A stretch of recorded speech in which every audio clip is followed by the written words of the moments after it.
How to fix Outlook not opening or working on Android. This tutorial shows you how to get the app back up and running quickly. First, go to your home screen and long press on the Outlook icon and tap App Info.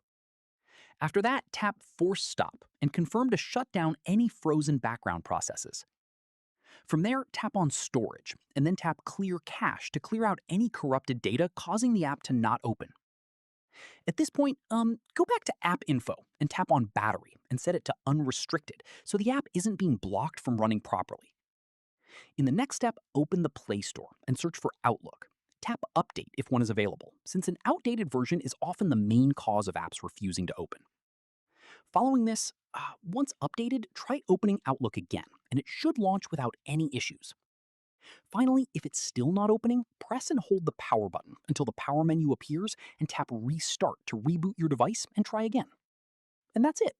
If this guide helped you fix Outlook not opening on your Android, give it a like, subscribe for more Android tutorials, and tap the bell icon for updates. See you in the next one.